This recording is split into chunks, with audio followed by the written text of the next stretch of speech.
Come on a journey with a cinephile.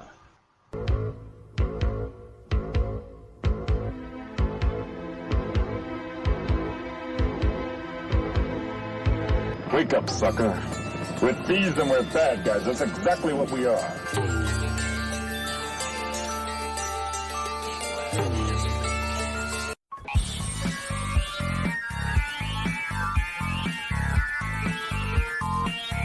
We was getting too big for our britches.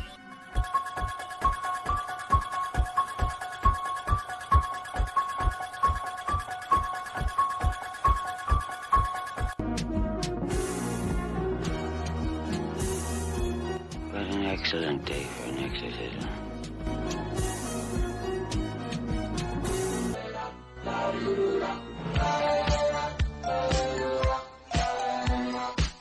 What have you done to its eyes?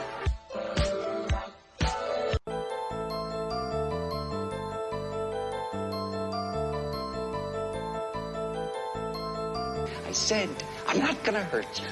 I'm just gonna bash your brains in.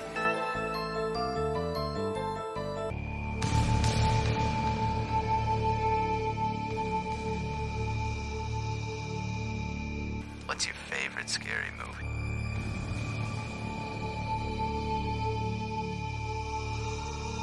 Pretty well, little brother. Pretty well. Hello and welcome, listeners, to episode 270 of Journey with a Cinephile, a horror movie podcast. As always, I'm your tour guide here of David Garrett Jr., recording out of Columbus, Ohio. So in this episode here for you is going to be my New Year New Movie number 19. So the first one that I am going to be doing, for this year. And then the randomizer actually came up with I thought it was actually a Umberto Lindsay Gialli that featured Carol Baker. Not the case, does have Baker in it, but this is one from a director that I don't necessarily remember his name offhand, but this is going to be the fourth victim as one of my featured reviews. And then I'm going to be pairing this up with a movie that was doing festivals last year, but it's actually a 2025 wide release. I had it as a screener, so I watched The Damned. Those will be the two featured reviews that I have on this one. Rarely do I actually get to have a screener for a 2025 movie this early into the year, so I was definitely pleasantly surprised there. And then I have mini reviews for you. I have a couple more screeners here that I've been holding on to and finally got a chance to watch of You Are Not Me and Thou Shalt Kill.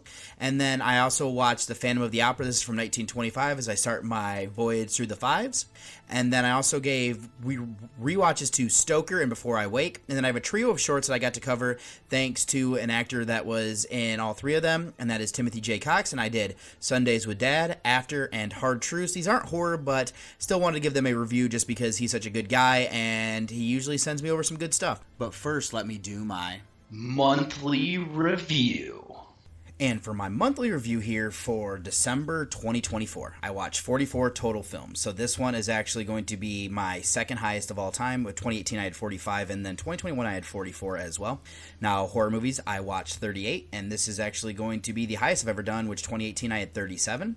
And then it looks like for new releases for that stretch there, I've done 14 this month, which are actually for December, which would have been my kind of like in the middle of the pack here. The highest was 2018 at 19, and then last year I did 16. So then I've watched 279 total films in the months of December. I've watched 224 horror films in the months of December, and then I've watched 95 new releases during that stretch as well. So then the horror movies that I watched in the month of December this year, I did VHS Beyond, The Unbinding, Blade Trinity, One Body Too Many, Day of the Wicked, Hoxton, Witchcraft Through the Ages. This is like the remake one that they did of that one. I also watched Alien Romulus, Salem's Lot, Y2K, Decoys, Dario Argento's World of Horror, The Tower of Seven Hunchbacks, Curse of the Blair Witch, Club Dread, Pirates of the Caribbean, The Curse of the Black Pearl, Strange Darling, Friday the 13th Part 8, Jason Takes Manhattan, Don't Open Till Christmas, Apartment 7A, Shock Docs, The Devil Made Me Do It, The Halfway House, Trivial, Low Lifes, The J-Horror Virus, The Nightmare Before Christmas, Silent Night, Deadly Night, Black Christmas 1974, The Scarlet Claw, The Man in the White Van, Listen Carefully, This is the New Nosferatu, Bleeding, You Are Not Me, The Fourth Victim, Thou Shalt Kill, Shock Cinema Volume 1, The Damned. This is from 2024. I'll get into that here in a little bit. And then I also got to watch The Phantom of the Opera from 1925. So then countries represented here. I have 12, and that is going to be United States, Sweden, Denmark, United Kingdom, Hungary, Australia, New Zealand, Canada, Italy, Spain, Mexico, and Ireland, and Iceland. So 13 countries are represented. And then the 2024 watches I have are VHS Beyond, Day of the Wicked, Salem's Lot, Y2K, Apartment 7A, Trivial, The J-Horror Virus, The Man in the White Van, Listen Carefully, Nosferatu, Bleeding, and You Are Not Me. Then I actually have two of them here that are actually going to be 2025 releases. I had them on screener, didn't realize that they were going to be released, but that's going to be Thou Shalt Kill and The Damned. And then the oldest watch I have is the Phantom of the Opera from 1925. The average year is 2000. The highest rated is going to be Black Christmas 1974 at a 9. Lowest rated is going to be Blade Trinity and Friday the 13th Part 8, Jason Takes Manhattan are both at 6s. Average rating is 7.1. So how does that fare with other Decembers? This is the earliest December I've ever done at 2000. Now the newest ever would have been last year at 2012. So like I said, this is the newest one. And then across the board here, I'm at 2006 is the average year. Now rating wise, this is the lowest I've ever had at a 7.1. The highest would have been 2022, where I had a 7.8, and then the average across the board here is going to be 7.5.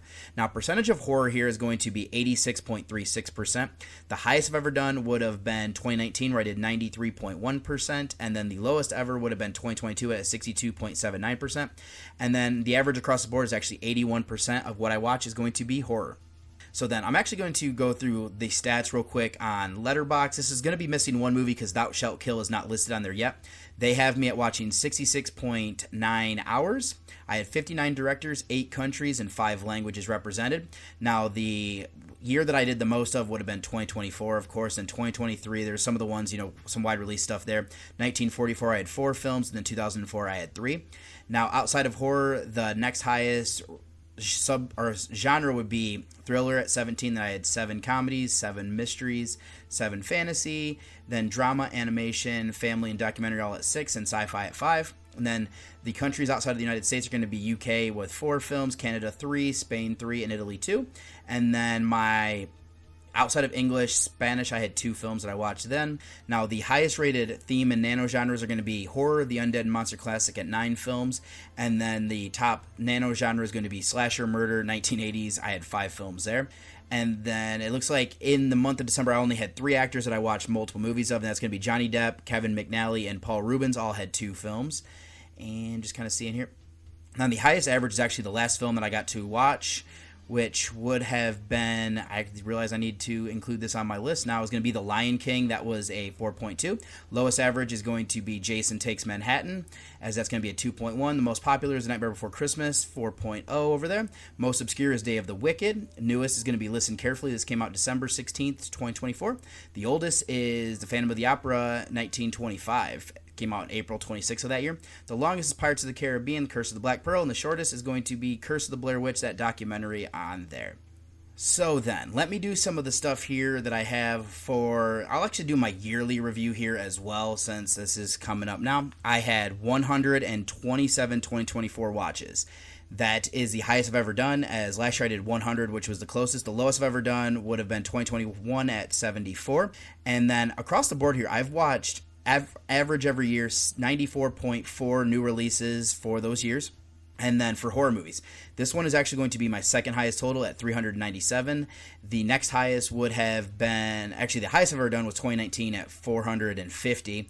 Then the lowest I've ever done would have been 2018, right at 307. And then watches, this is going to be my second highest total at 479.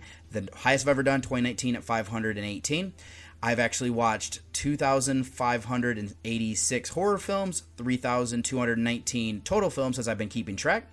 And then, so across the board, I average about 369.4 horror films per year, and I'm doing about 459.9 total films.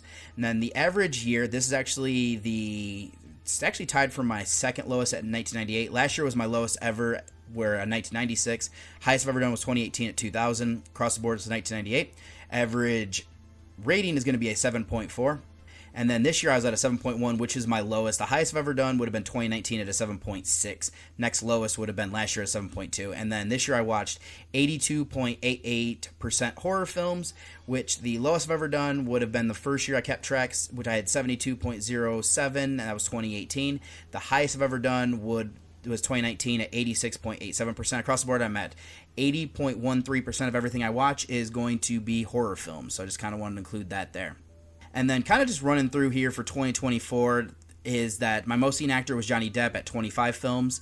Then John Carradine was second with 8 films. I have few people here tied for third with Lon Chaney Jr. at 6 with Boris Karloff, William Dafoe, and Bela Lugosi. And then tied for 7th is going to be at 5 films Antonio Mayans, John Saxon, James Swanton, and Timothy J. Cox.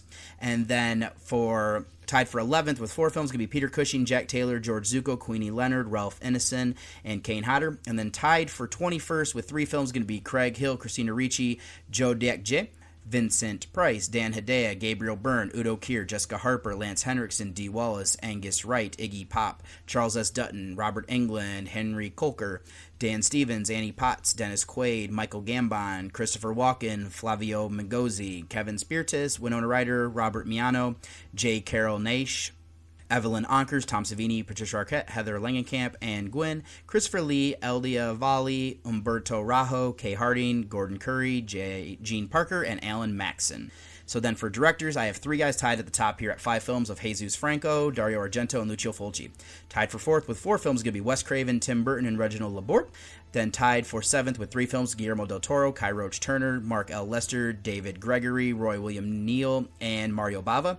And then tied for 13th is going to be at 2 films, Andrea Bianchi, Ford Beebe, Park Chan-wook, Kento Shindu, Jeff Burr, Kyosha Kurosawa, Neil Jordan, Paco Plaza, Wami Bellarago, Seth Breedlove, Clive Barker, Edgar G. Ulmer, John Borman, Ken Russell, Charles Band, Zach Parker, Rennie Harlan, Leslie Goodwins, Bruno Mattei, William Bodine, Umberto Bava, Antonio Margaretti, Bob Clark, Bill Melendez, and Michele Sove.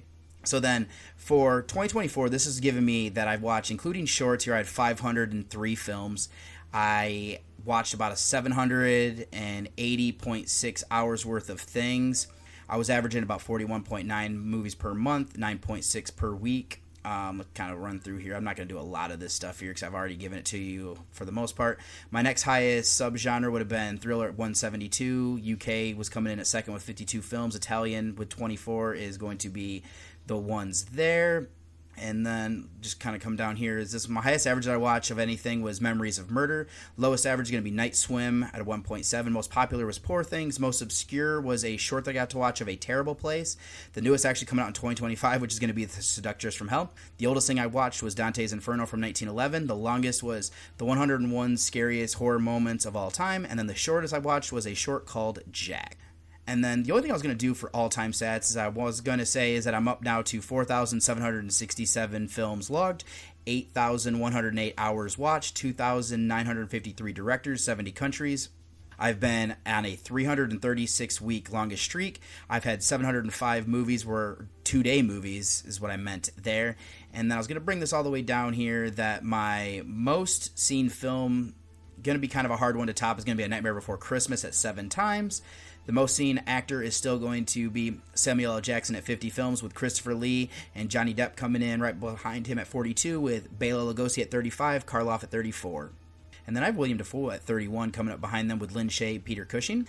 And then my most seen director is still Alfred Hitchcock at 49 films. Argento's right there on his heels with 24 films.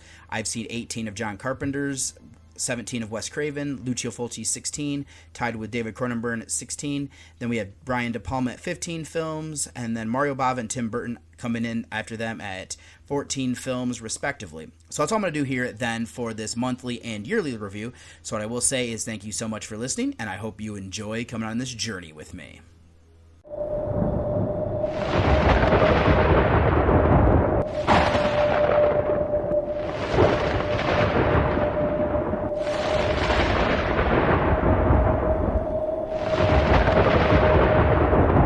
And for my first mini review here is going to be You Are Not Me. This goes by the original title of Tu No Eres Yo. This is from 2023, getting its wide release here in 2024. I actually know that this came to the Gateway Film Center, and I'll get into that here in a minute. But this is written and directed by Marisa Crespo and Moises Romero. This stars Rosa Tapias, Yapino Silva, and Ana Caracaca. I think that's how you might say that. But this is a horror thriller film that is from Spain. It is currently sitting on a 7.2 on IMDb and a not enough rating, or a 3.3 on Letterboxd, or a synopsis being Antina returns home for Christmas the first time after 3 years to find that her parents have replaced her with an unknown woman who is being treated like their daughter. Should say Antana is being portrayed by Tapias. So this is one I got to see via screener thanks to Lisa from Bright Iris Film Co. Now, she reached out to be seeing if I was interested in checking out for review. So I saw this was shown at the Gateway Film Center, but I couldn't make the times work. I actually thought there was a showing that would have lined up perfectly. Things didn't actually, and then I ended up I reached out for the screener. So, seeing this was a horror film and wide release 2024, I confirmed I was interested and came in as one as blind as I could outside of what I've given there. So where I'm going to start is that this is one that if you're going to start watching, you need to stick with. I questioned earlier if this is going to be horror. For the most part, it isn't. This is one that you need to pay attention, though, because there's things that get introduced that come back into play later. I enjoy movies like this when we are following a character who's unreliable and we can't fully trust, only to see in the end that everything makes sense. So I'll just kind of give a little bit more backstory here, is that we have Antana, who is coming to visit her parents with her wife Gabi, who is portrayed by Silva. And now her parents are Dory, portrayed by Pilar El Amiri, and then Justo, portrayed by Alfred Pico. And then when they show up, though, they have other guests other than the normal family that they invite over for Christmas Eve, because that's the day that they actually arrive. And things are just awkward here, because there's also Nadia, who is portrayed by Karika, who is the one that they're kind of doting on more than their own daughter. Now, I should also say, though, the daughter is estranged for 3 years after she had a crisis, just decided to up and leave, didn't say anything about where she's going or why, and there might be some resentment. So let me delve into a little bit deeper as well, everything I've been saying here. I'm going to avoid spoilers, though, and we have Aitana is our lead, and I would say that this is from her perspective. She's happy now that she fled to America. I see her parents as being hurt by what happened. They even say at one point that they would have preferred her to at least tell them what was going on instead of just leaving like she did, and that makes sense. It would also be on them, though, that if she didn't want to get married and they still pushed it, she came out of the closet, it looks like, in that time frame, and that's the added element here of how homosexuality isn't always accepted in countries that are predominantly Christian or Catholic. That adds an element, and then things get weird. Antana's parents are accepting of Gabby, but they make her feel welcome, which is good, but we're also seeing from the angle here where they kind of are rude to Aitana, as she was supposed to, I think, come the next week, and instead, though, like, they're more of just kind of being rude that she showed up unexpected. And it does feel like her parents have replaced her with Nadia. There's more to this for sure, and I'll credit Tapias for her performance. So something else at work was the atmosphere. There are things here that Aitana is used to when she comes home for the holiday. Having been gone for 3 years makes her question how much has changed in that time. So she also has a brother who is Saul, portrayed by Jorge Motos. Now, he has some sort of condition that is deteriorating. Aitana wanted to see her favorite aunt and uncle, but they weren't invited over. They even tell her later in the film that her parents have grown distant in a time frame here. And there's all these strangers that are over for this party. Things get weird when Aitana saw Gabi and Nadia all pass out, and it made me think that their drinks were drugged. There's also this baby here because Aitana and Gabby have adopted, and I started to get anxious. Credit to this to, get a reaction like that out of me. Since I'm not going to spoil things for the reveal of what is happening, let's go over discussing the acting performances. I've already said that Tapias was good as our lead, who might be overreacting, but there are odd things happening around her. I like Silva as her partner, who is the grounded one. The family and the guests are nice to her, and she isn't seeing the things that Aitana is due to never having been here before. That's also a good touch. I like Motos as Atanya's brother. I would say Elmiri and Pico are good as the parents. They seem nice, but there's something just off and they're on edge. That fits the more that we learn. I also say that Karika is good as a replacement to Aitanya. I guess where they were going, but it still worked for me. Other than that, I'll also give credit here to Elvero Bagunina and Pilar Martinez and the rest of the guests that worked to help round this out for what was needed. I also thought that it'd be filmmaking. I thought this was well made. It was a good touch that our couple loses their luggage. I didn't even include that that's the first thing that we see. That's just setting up that they're having bad luck. Then showing how far out of the way Tanya's parents' house was a good touch. That creates isolation and helps with the atmosphere. I also like the uncomfortable situation where Tanya feels slighted, but this is also her doing. I like that we don't know if she's just reading into things or if there's something more. That was well done. Cinematography and framing are good. This has a good touch here where Tanya gets drugged and then she sees things distorted. There are limited effects, but we also don't necessarily need them. I thought what we got did look good. Soundtrack fit for what was needed, as did the sound design. So in conclusion, this is one that I'm glad I didn't miss. There are some good elements here with the setting up of an unreliable lead character who is trying to convince her partner that something is wrong. She can't prove it easily, though. Tapias is good as our lead, and the rest of the cast kind of push her to where she ends up. This was well made with the atmosphere being the best part. Cinematography and framing helped to capture the isolated feel that is needed. I'll warn you, this is from Spain, so it is subtitled. I would recommend giving this a watch, though, if you like these type of stories. So my rating here for You Are Not Me is going to be a 7.5 out of 10. And then for my second mini review here, I actually didn't even realize this was going to be a 2025 release of Thou Shalt Kill. This was directed by Richard Friedman. This is written by Nathan Elisi. And then this is starring Augie Duke, Vince Lozano, and Aiden Lozano. This, like I said, expected to come out in 2025, so there's that. But this is only listed as a thriller on IMDb. I think it goes dark enough, and I'll get into why here in a little bit, but this is from the United States. Currently, there are no ratings on IMDb, and there's no letterbox page, so the synopsis: a distraught ex-alcoholic mother has nothing left to fear in life, is confronted one night in her car by a crazed serial killer who can only kill those that fear him. So this is one that I had the chance to see thanks to Shirley from Studio Dome when she reached out to see if I was interested in checking this out for a review. So after confirming I was interested, I started to look more into this and discovered that it's getting released here in 2025. So this gives me a jump on my next end of year list by already having a movie done without even being in that year as of yet, as I'm recording this on 12/30. So where I'm going to end up starting here is that, kind of getting back into what I was saying about not fully sure if this goes into enough to be horror. It's dark. We have this priest who is a serial killer taking our main character hostage, and I'll say that Hank, aka the priest, is Vince Lozano, and then the woman he takes prisoner is Shannon Donner, portrayed by Duke. And then he has a plan to kill her. It gets darker from there, and there are some reveals that we have in place here that I can see why it's placed as a thriller. It's bleak enough concept that I'll include it as what I've been saying. So I'm going to delve deeper here into our lead character. And I thought she does well in giving us enough about Shannon before she's taken, and then kind of what she's doing in order to survive, and I appreciate that. Things are tough for her, and we know that she's made some bad decisions. We jump into this flashbacks throughout, as she does have this condition where she hallucinates due to her alcoholism.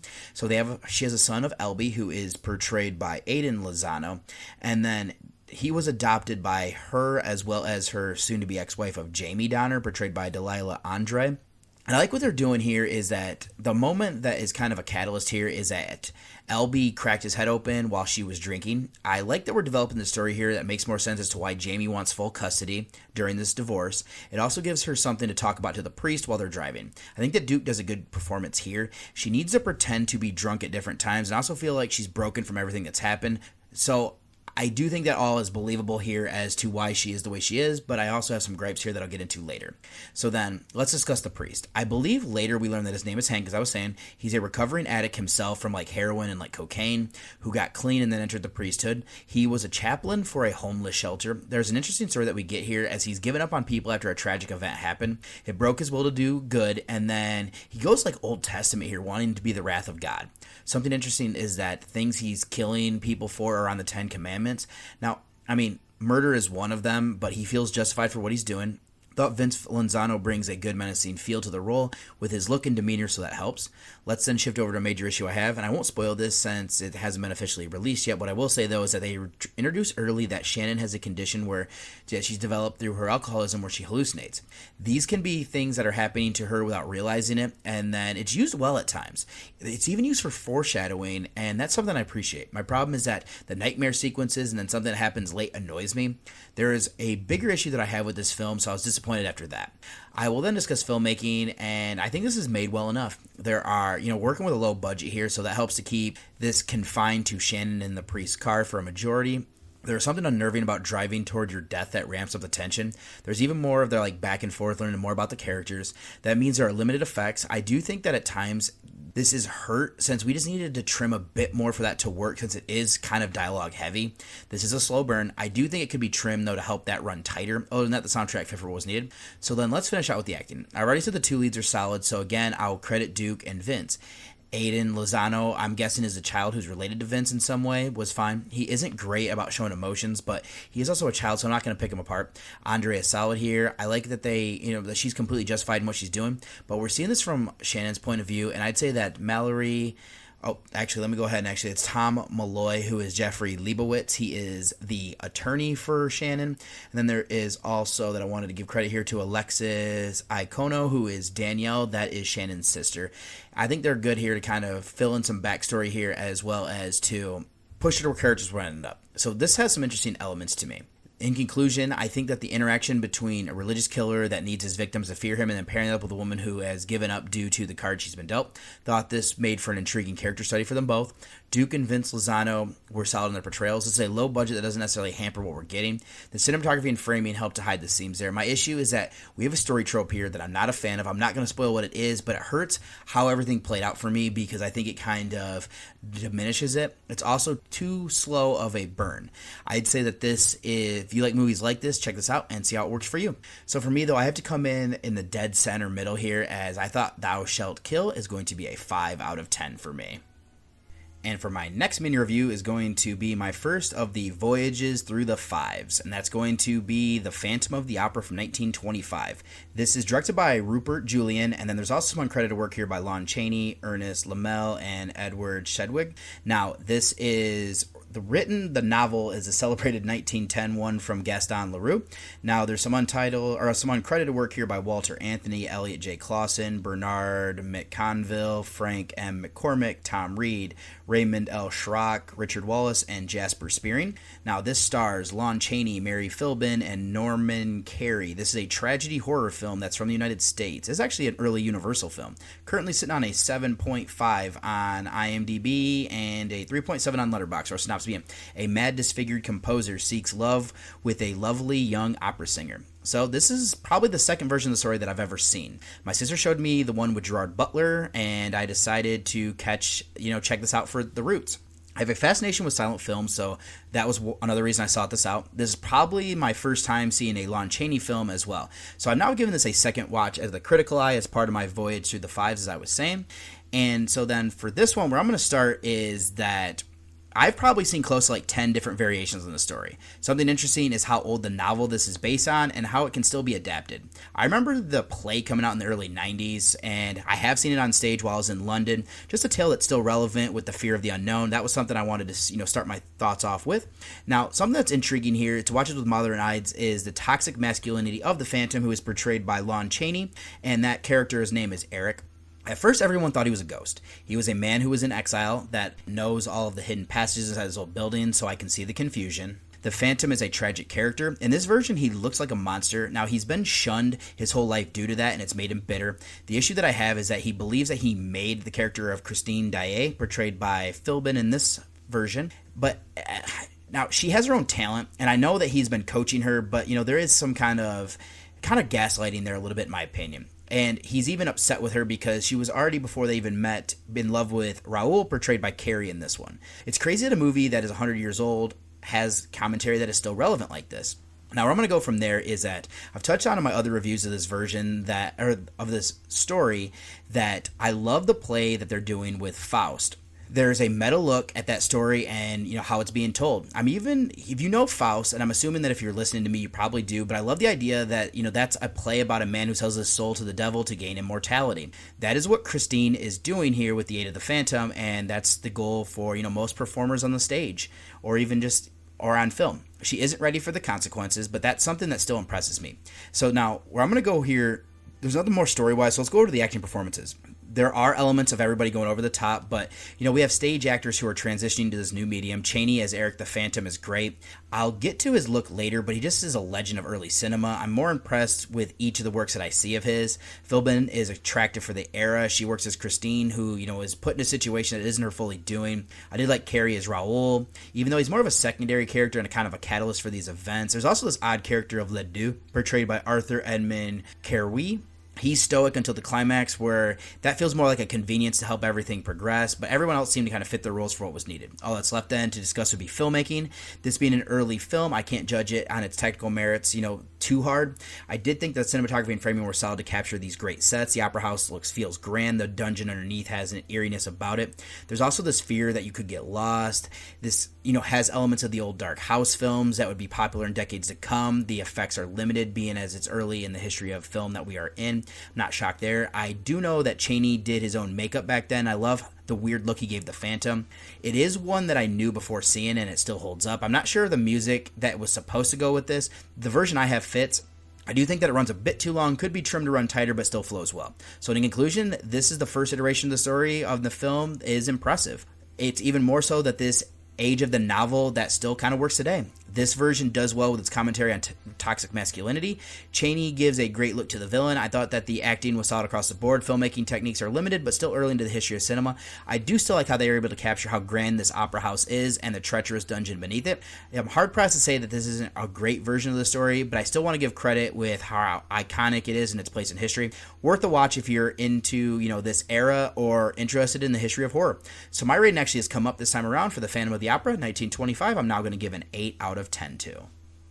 Then up next, I have one that I was going to be watching back in the summer with the podcast Under the Stairs, but I didn't get a chance to, and that's going to be Stoker from 2013.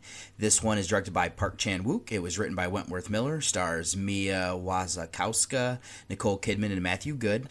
This is a psychological drama thriller film that is from a co-production of the United Kingdom and the United States, currently sitting on a 6.7 on IMDb and a 3.6 on Letterboxd with a synopsis being, after India's father dies, her uncle Charlie, who she never knew existed, comes to live with her and her unstable mother. She comes to suspect this mysterious and charming man has ulterior motives and become increasingly infatuated with him. So I'll say here, India is portrayed by Wasikowska, and then her uncle Charlie is portrayed by Goode. So this is one I originally watched when I was working at Family Video. It was interesting that at the time I had no idea who Park Chan-wook was. It would have been closer to a decade before watching Oldboy. Now that was a film that I loved the first time I watched, and I know that the original first time that I watched this one is I watched it with an ex. Now, we both didn't really care for this, but I actually don't necessarily think I understood what I was seeing, as we both would have seen Wasikowska from Lawless, and I believe my ex had also seen Alice in Wonderland from Tim Burton, so I was excited to revisit this one, as it also doubles as a traverse through the threes. So where I'm going to actually start is that this is definitely a character study of India. We are seeing her go through a surreal look at her own life. She was closer to her father, who is now dead, and he is Richard, portrayed by Dermot Mulroney.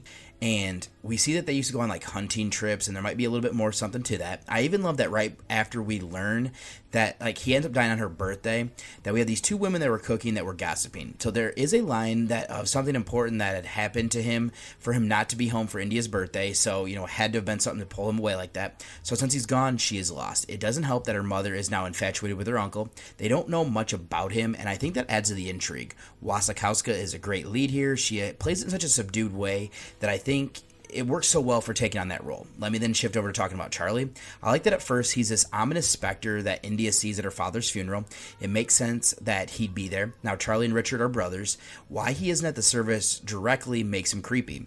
He then is staring at India at this wake, and it is from there that we learn who he is, and we see that Evie might have taken a liking to him. Part of it is that she believes he's well-traveled, and Evie actually is Nicole Kidman. She is the mother, Evelyn.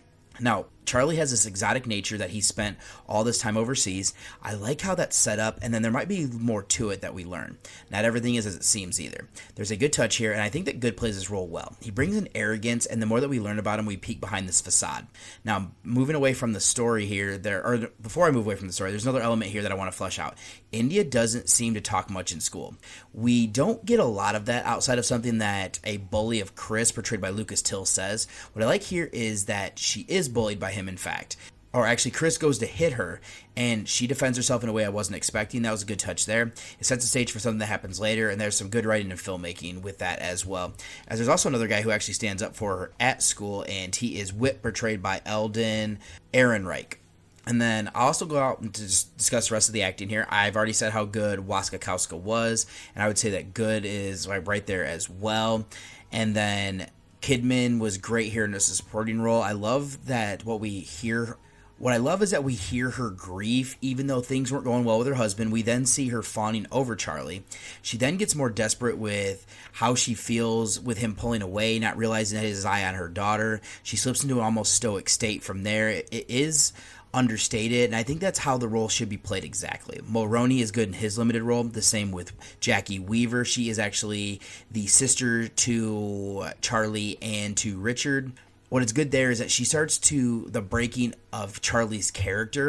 And I'll say here that I like Till and Ehrenreich along with the other classmates of India. They were fine in their roles. Other than that, I thought that Phyllis Somerville and the rest of the cast kind of round this off for what was needed. The last thing would be filmmaking.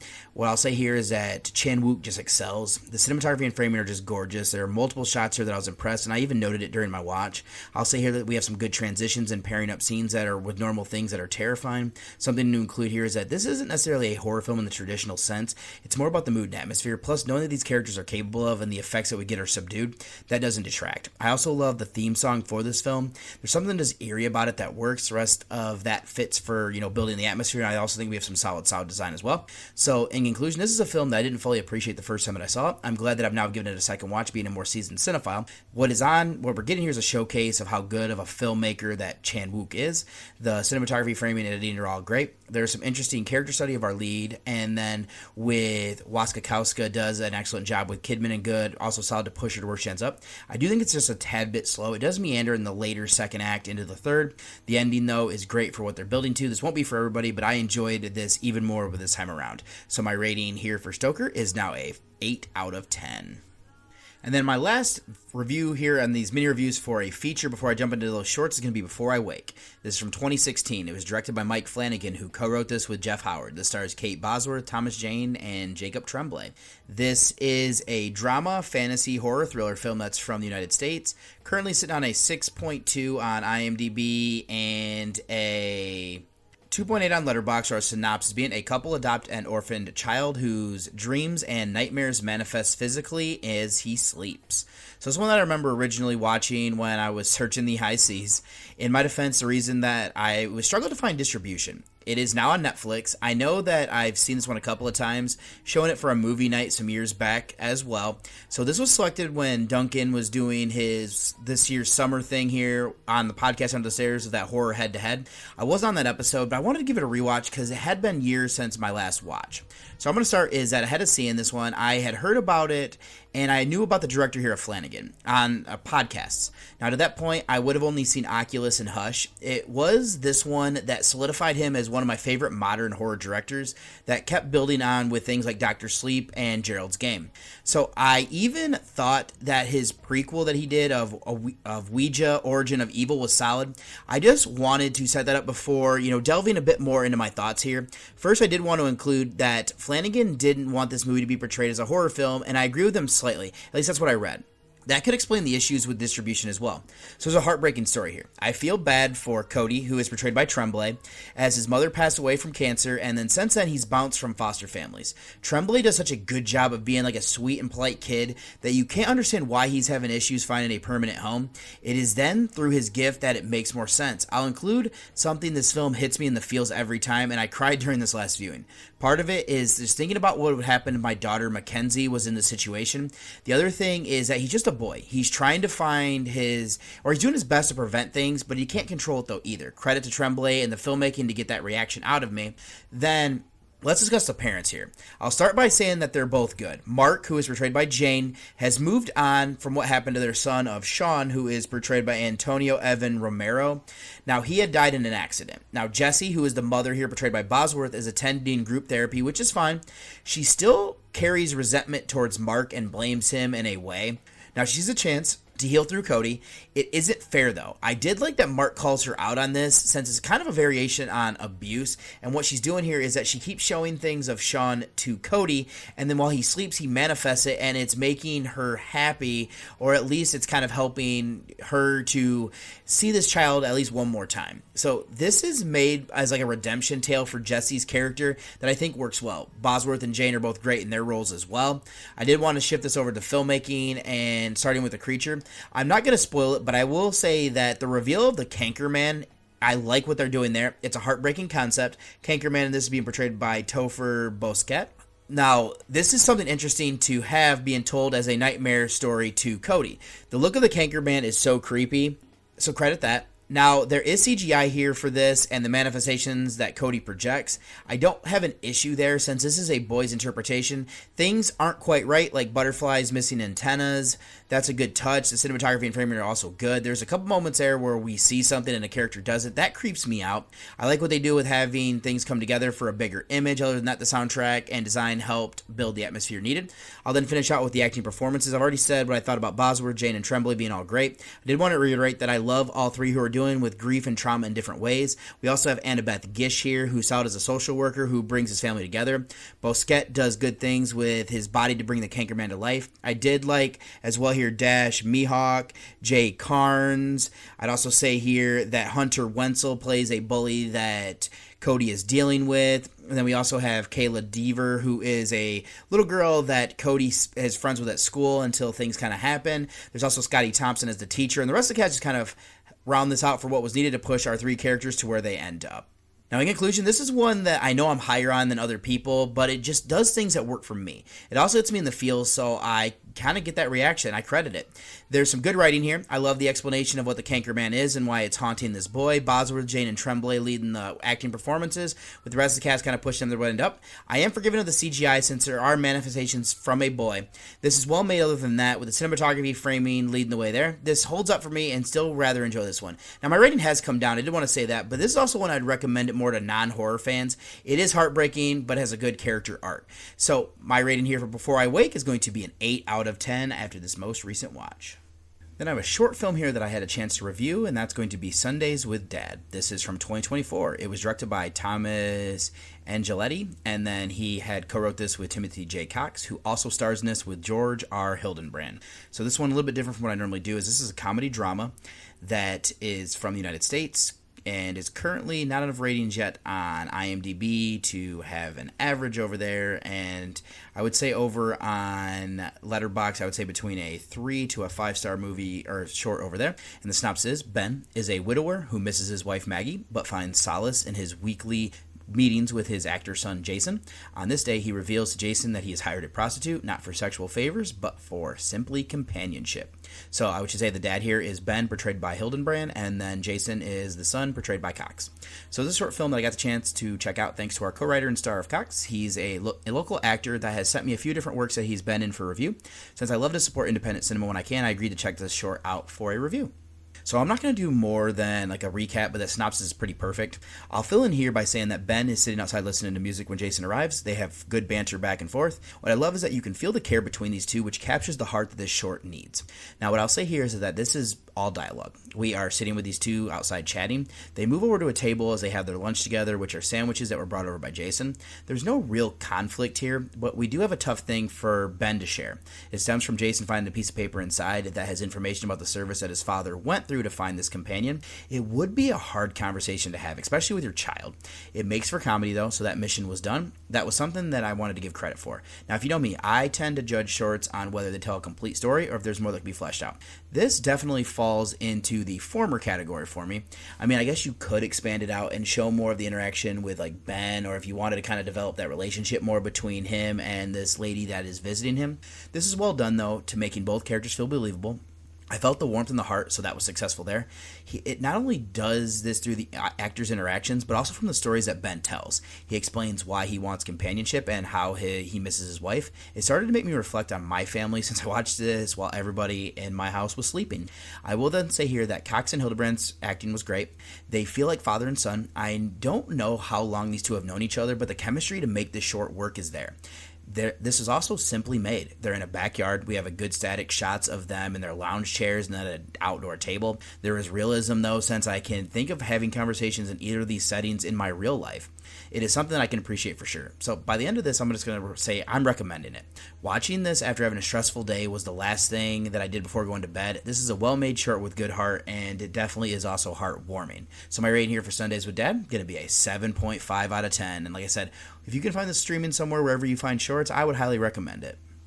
Then I have another short film I'm going to be doing here of After. This is from 2023, also directed by Thomas Angeletti.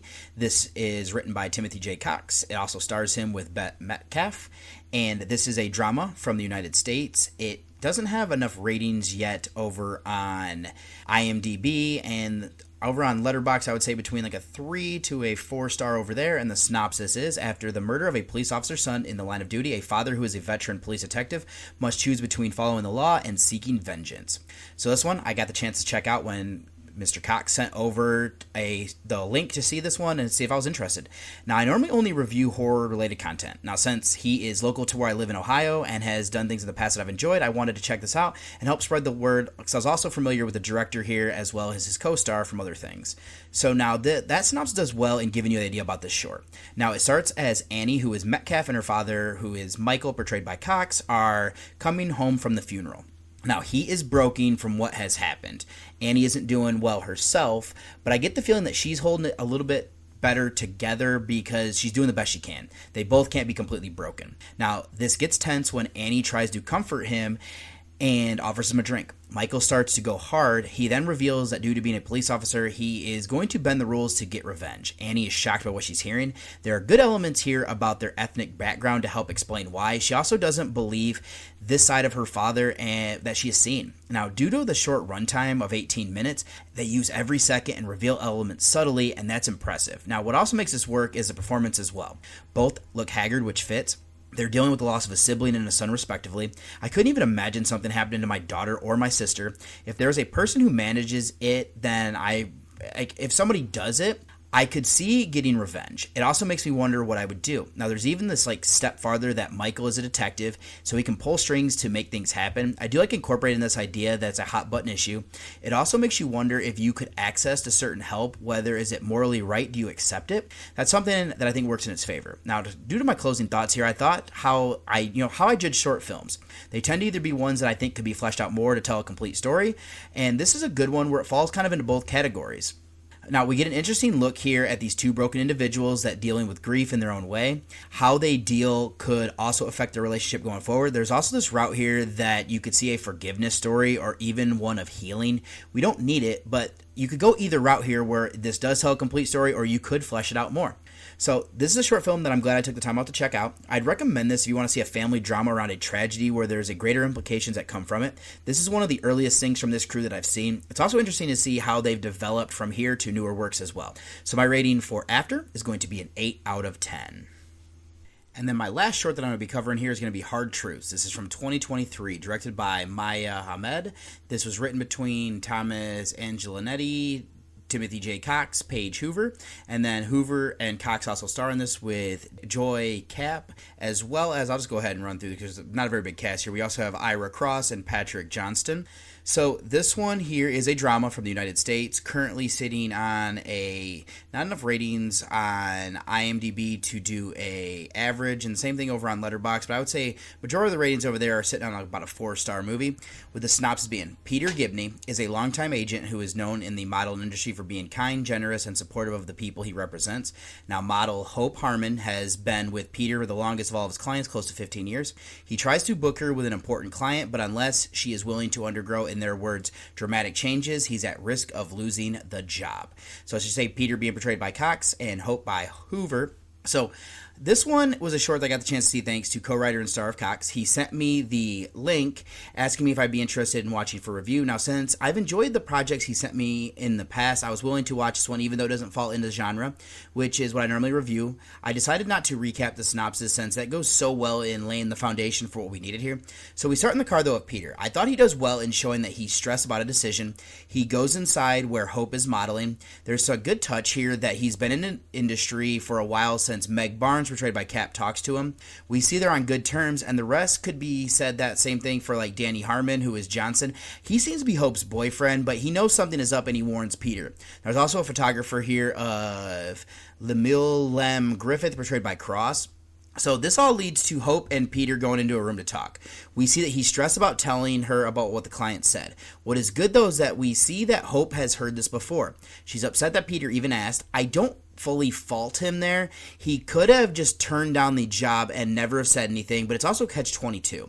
He does want to see what her reaction will be, but I think he already knows. There's a good touch here with having Ahmed as the director and Hoover even co-writing the script.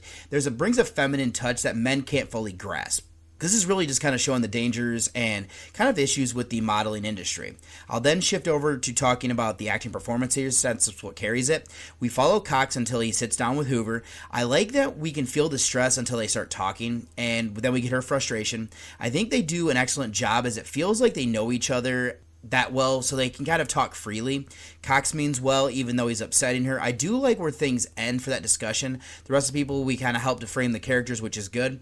I think I'll end up by saying this is well made. The house that they use looked great. Feels like a place where you would do photo shoots like this. Cinematography and framing were good as well. Something I needed to credit here was where this cuts. It is right after Peter and Hope talk. We don't know which way... We know where things were left, which is a great way to end this. For me, though, I judge shorts on whether this tells a complete story or if we need more that needs to be told, leaving me, to wanting more. I think this is the former, and I love it. The ambiguity is great. So this is a short that feels interesting. I recommend it if it sounds interesting, that is. Now, the acting performances were strong, and that's what you're here for. This is also well made, so that helps as well. So my rating here for Hard Truth is going to be an 8 out of 10, and I would say just keep an eye out wherever you watch shorts to see, when this is available. So outside of that, I don't have anything here for mini reviews, so let me go ahead and get you over to the trailer of my first featured review.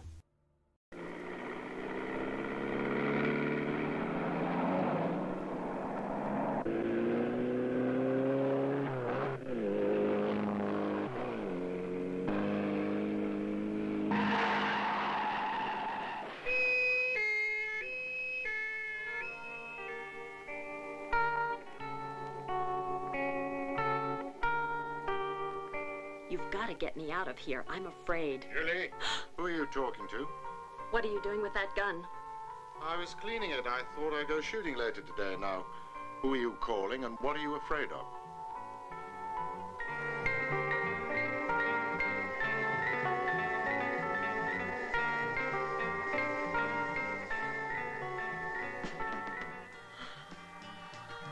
What are you doing?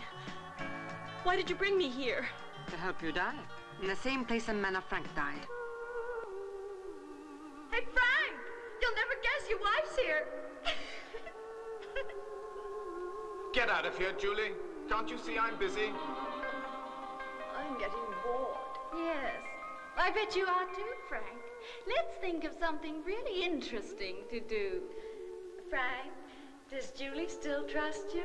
I haven't even thought about it. She's used to me now. She's a very understanding little wife. Right, Julie?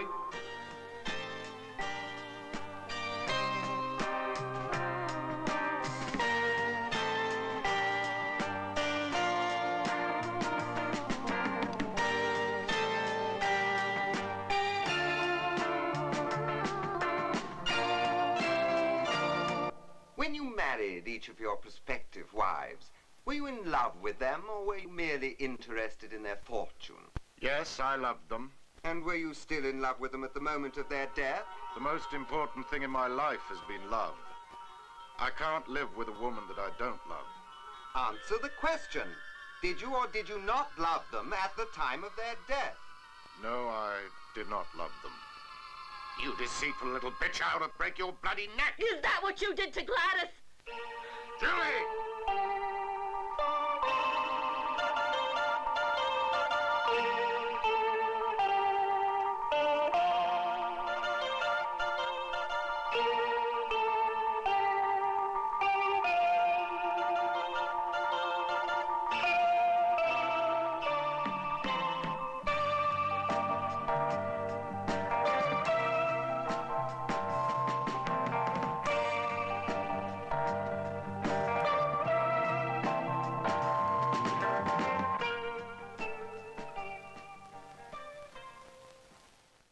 And for my first featured review here is going to be the one that the randomizer selected of The Fourth Victim. Goes by the original title of La Ultima Senora Anderson. So this is from 1971, directed by Eugenio Martin. And then there's a few people here that are credited for writing this, so let me go ahead and make sure that I give everybody credit. Now the story this is based off of was by C.B. Guilford.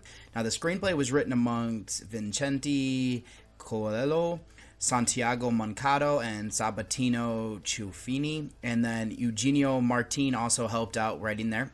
This stars Carol Baker, Michael Craig, and Miranda Campa, while also featuring Jose Luis Lopez Vasquez, Enzo Giarini, Philip Ross, Alberto Fernandez, Manuel Gallardo, Alberto Gonzalez Espinoza, Marina Malfatti, Lone Fleming, Maria Gustafsson, Victor Harrington, George Hilsden, Guy Stavadivan, and John Tatum.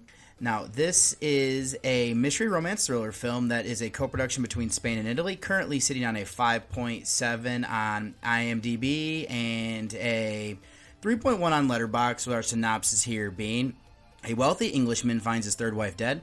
After the police discover that his first two have died suddenly, an investigation is launched. Meanwhile, a new neighbor moves in and becomes very interested in Arthur, and he is portrayed by Craig. And that person who moves in next to him who is interested is Baker.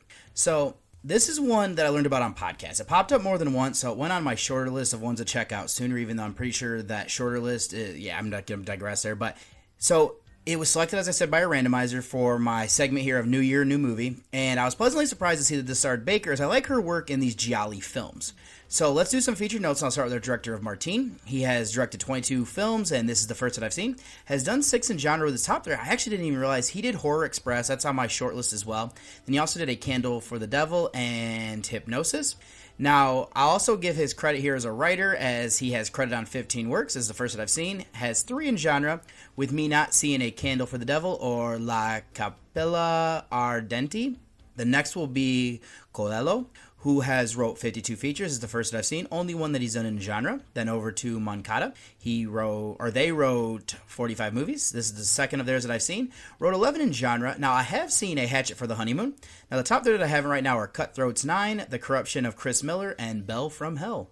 Then over to the last writer is Q Feeney. Now, they have 19 credits. This is the only one that I've seen. First, and the only one that they only did in genre as well.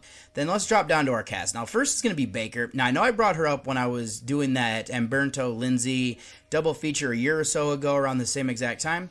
I have now seen 3 of her 82 features for 3%. She also has 2 shorts. She has done 12 in genre. I've seen 2 for 16%. Now, the top 3 blind spots for me in genre are going to be The Watcher in the Woods, Baba Yaga from 1973, and Paranoia.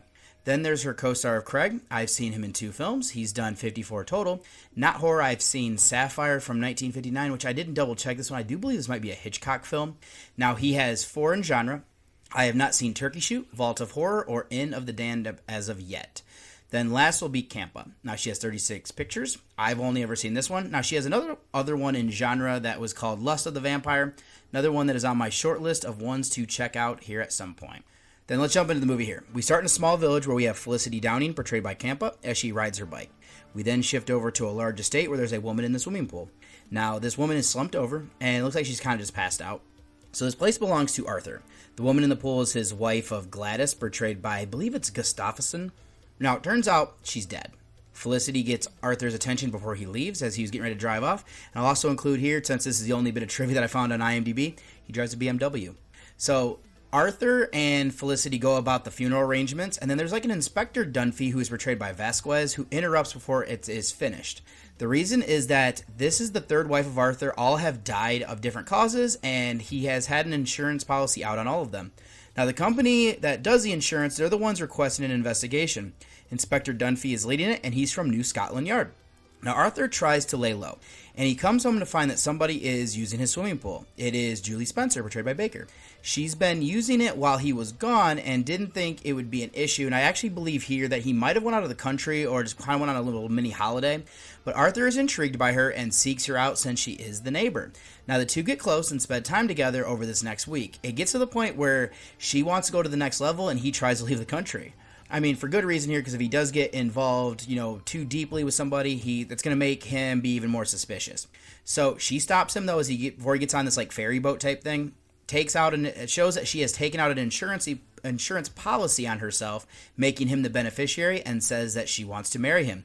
This throws him off, but he has fallen for her. Now, once they're married, or they actually get married at once, I should say it that way. The priest is Garini, and then a man from the insurance company is the witness along with Felicity. Now, they question if she is making the correct decision and if this marriage will work, and the guy from the insurance company is pretty much like, hey, if it doesn't, she's making a terrible mistake.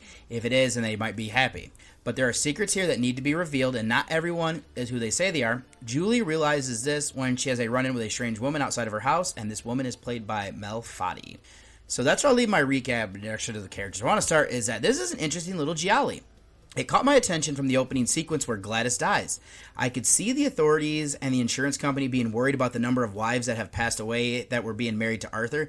Now, they all do seem to be kind of accidents, but I've actually not seen a movie really do this all that often, where we have like the Black Widow concept where, you know, a husband is knocking off multiple wives. It's usually the other way around. I did like that idea. There's also this interesting flip here to the concept that gets revealed the deeper we get into this, and I actually kind of found that to be quite intriguing as well.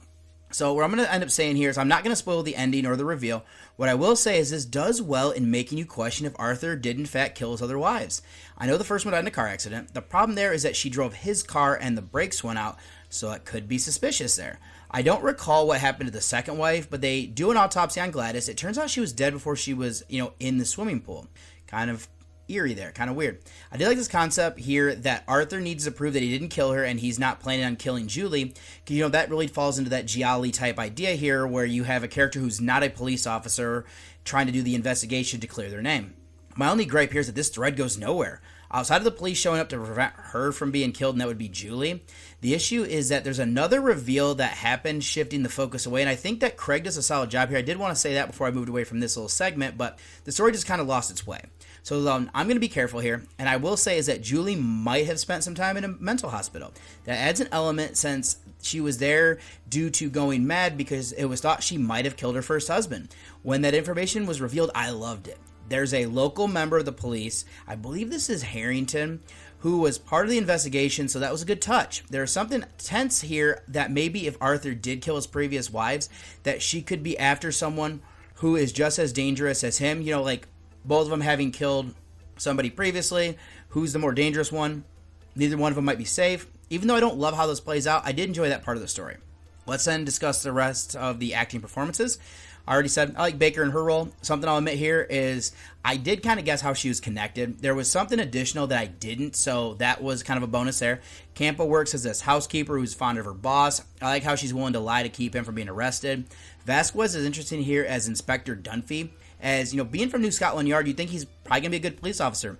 They make him a bit bumbling here, and he kind of doesn't necessarily know what he's doing, and he kind of just stumbles upon some of these reveals. He also disappears for long stretches, so I'm not sure if that aspect was written well enough. But I did like Garini, Gallardo, and Melfatti, along with the rest of the cast. They kind of helped to push the story to where it ends up. All it's left then to be filmmaking. I did think this was well made for the most part. The cinematography and framing were good. There's some limited use of effects here.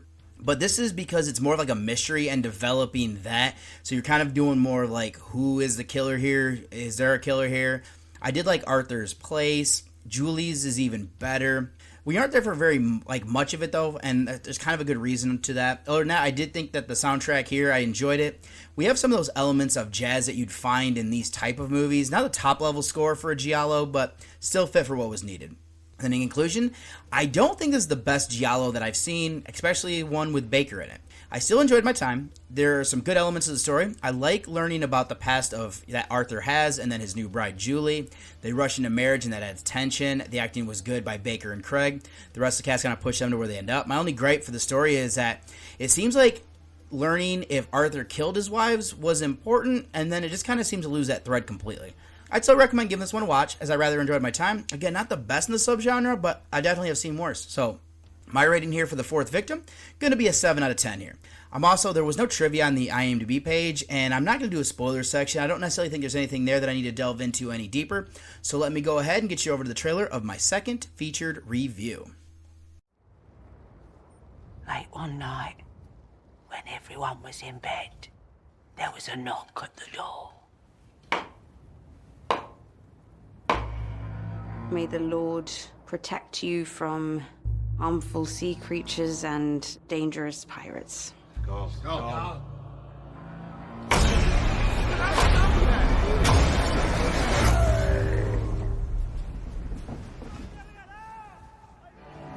Poor bastards. We're not going to help them. Helping those men will put all of your lives at risk, and I cannot do that. Whatever wreckage can float, we'll stay close to them.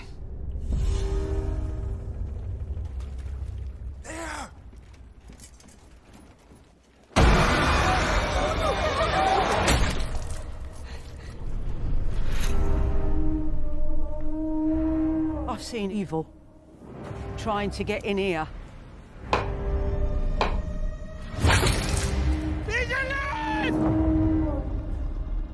The dead can't break free if you hammer iron nails into their feet. What happened on that ship was a terrible tragedy. He doesn't care. I wouldn't sleep if I were you. A thing like that never stops.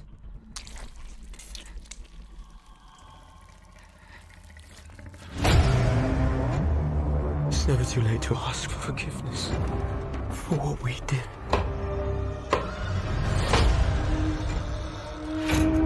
It won't stop until it's taken all of us.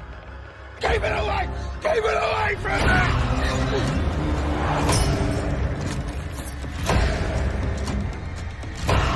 We should not be here. Help me! Help me!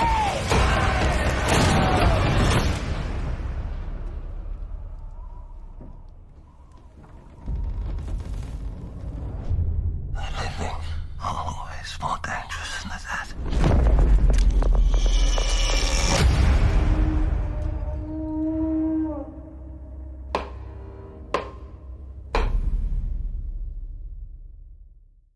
And for my second featured review is going to be The Damned. This is from 2024. It was directed by Thorder Paulson. Now, this was written by Jamie Hannigan. It is starring Odessa Young, Joe Cole, and Louis Gribben. Also say that Paulson helped out with the story here.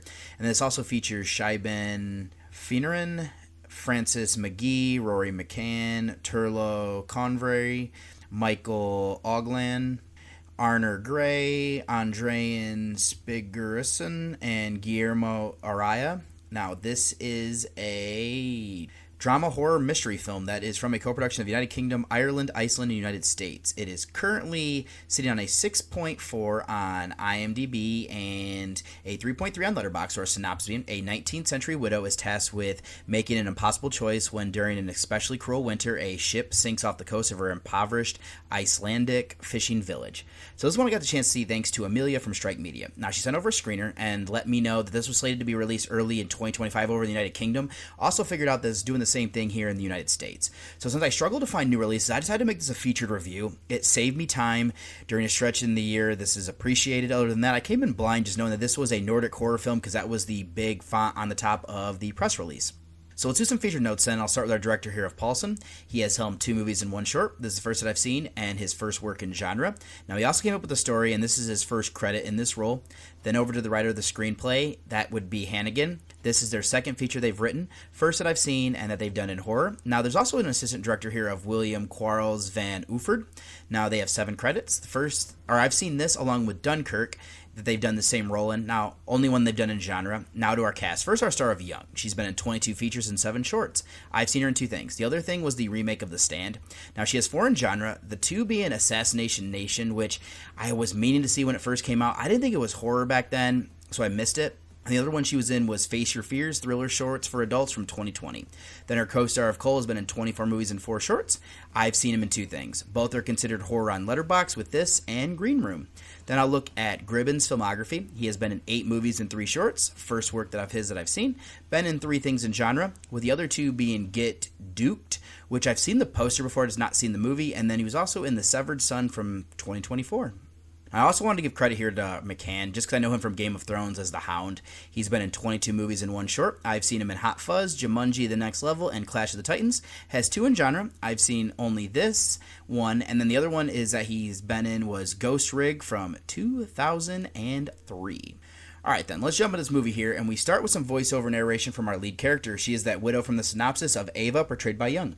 I get the idea that she owns the boat that this fishing community uses, or something along these lines. It seems that her now deceased husband owned it, and then it shifted over to her. Now, the company is run by Ragnar, portrayed by McCann. Now, with him is his son named Daniel, portrayed by Cole. They work with Hakan, portrayed by Convery. Then there's Jonas, portrayed by Gribben. There's Schooley, portrayed by McGee, and Oran, portrayed by Lane. Now, we learn through what she says that they've been hit by a rough patch, food is scarce, and they're not sure what they're going to do. Now, they're faced with a tough dilemma. A ship has crashed at the mouth of their bay. The men want to help. Ragnar says they can't. Ava sides with him. Not to be disrespectful then, they won't go fishing that day. It also seems a way not to draw attention to them. Ava walks the beach to find a rope later on that is connected to a net that leads her to a barrel. Inside is food. Ragnar tastes it, finds that it's good, and it's decided that they're going, before the currents change, they're going to see if anything else can be salvaged from this sunken ship. This turns disastrous. They find out that there are survivors on a rock near the wreck. This group and our fishing company don't speak the same language. The survivors try to get onto their boat, and this causes a fight. Daniel ends up killing one of them, and Ragnar is lost in the fray. The company members head back to camp and try to figure out what they're going to do next. It gets dark from here as Helga, portrayed by Finneran, a woman who helps out of the camp, believes that an entity is now haunting them. Now, the men are superstitious and fear grows. Ava does what she can to get things right. There are just some unexplained occurrences as members of this group disappear and others descend into madness. She must figure out the cause before it's too late, and this could spell disaster for the group. So let's leave my recap and show the characters. Where I'm going to start is that this is a great film to watch in the middle of the winter. It feels cold. There's snow and ice in this isolated location. What adds to it is the surroundings of this camp are just bleak. Then knowing this group doesn't have food adds to it. I thought this did an excellent job of setting this all up. Now you just know that the water around them is frigid, the land is unforgiving. This is the first thing I just wanted to give credit to here. So then you also have this guilt of not saving the people on the shipwreck. Now Ragnar is right though. They don't have enough food for them, let alone more people. There's a different decision to make. So I'm not shocked to see members of this group then descend into madness. Then you have a couple that of them are just kind of superstitious, and I think most of these people probably are, but it also takes place in the mid-1800s. You have people here that do follow Christianity, but not everybody, and when you get isolated like this, people historically don't, and you also kind of revert to pagan ideas because you can almost see more things happening when you do things. There's more of just results that happen quicker. There's also this idea that if something works, you put your faith in it, like I'm trying to say here. I do love Ava trying to keep the sanity and then having Helga keep her fears to herself.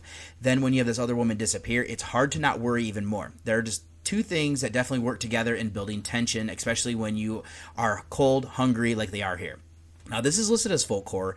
I wanted to include here and delve more into this idea. We get a story that could either be something supernatural is happening, there could be a logical explanation, or a combination of both. What is interesting here is that for a majority, we are leaning into there being an entity that is stalking them. Ava doesn't believe it, and she's trying to keep the men from the camp, with her.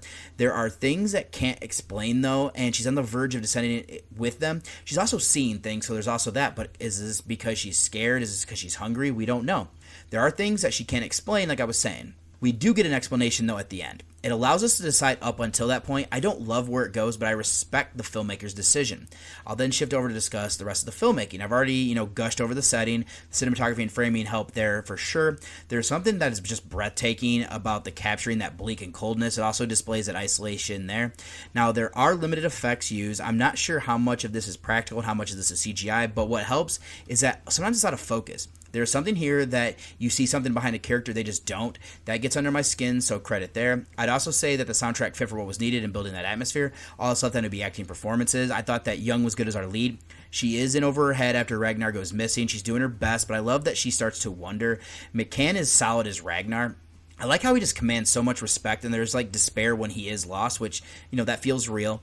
Cole, Convery, Gribben, McGee, and Lane are all solid as the different members of this team. I also like Fennerin as the superstitious woman who she helps to build the fear and atmosphere with those beliefs. There's a limited number outside of that who helped to round us out for what was needed, I would say.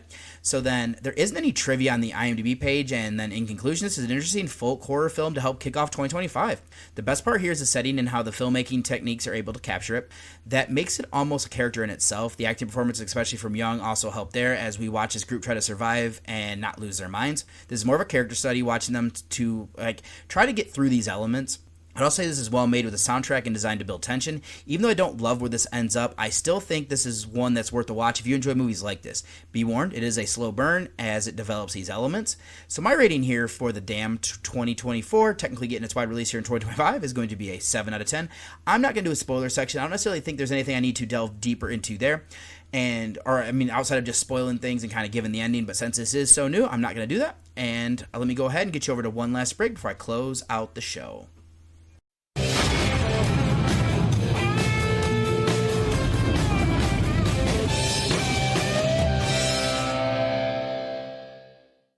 Welcome to Review Set Scare with Jess and Blair. I'm Jess. I'm Blair. And we are two horror film enthusiasts with a podcast where we discuss the genre we love most, From 1978's horror classic Halloween to 1991's Ernest Scared Stupid, there is no horror movie we won't review. Find us on YouTube and anywhere you get your podcasts.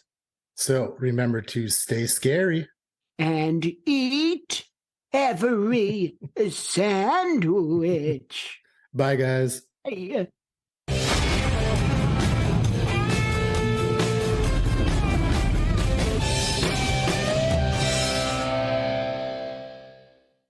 And welcome back one last time here, and just to kind of go through my social medias and stuff, if you'd like to send me an email, you can send that at journeywithacinephile@gmail.com. You can send me any sort of feedback, or if you have any questions or anything, go ahead and shoot them there, and I'll get back to you as soon as I can. Or if you want to send me any screener links or anything like that, anything podcast related, you can send it via that way.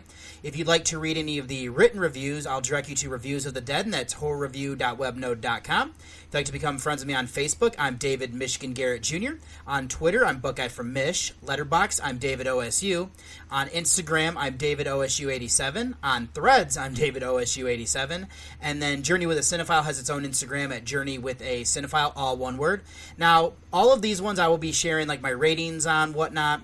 I know for Letterboxd, all of the reviews are going to be for horror and non-horror alike. Instagram, I will be sharing over there is my different like posters and everything for things that I'm reviewing.